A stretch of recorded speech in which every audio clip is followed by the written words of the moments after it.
সবাই চায় আমার বাচ্চাটা লম্বা হোক। তো দেখা যায় যে কিছু জেনেটিক জন্মগত সমস্যা, যেমন বাবা মা যদি ছোট হয়, খাটো হয়, সেক্ষেত্রে লম্বা হওয়াটা একটু মুশকিল। তারপর কিছু নিয়ম যদি আমরা মানি, তবে আশা করা যায় বাচ্চাটা লম্বা হওয়া সম্ভব।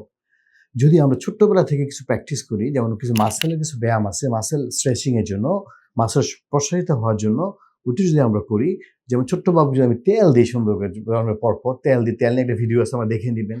এবার বাচ্চা আরেকটু বড় হলো তাকে যদি আমরা একটু রেলিং এর মধ্যে, জানালা বা যে কোনো রেলিং এর মধ্যে ঝুলাই দিই, আরেকটু বড় হলো বাবু, তাকে স্কিপিং করার জন্য চেষ্টা করি।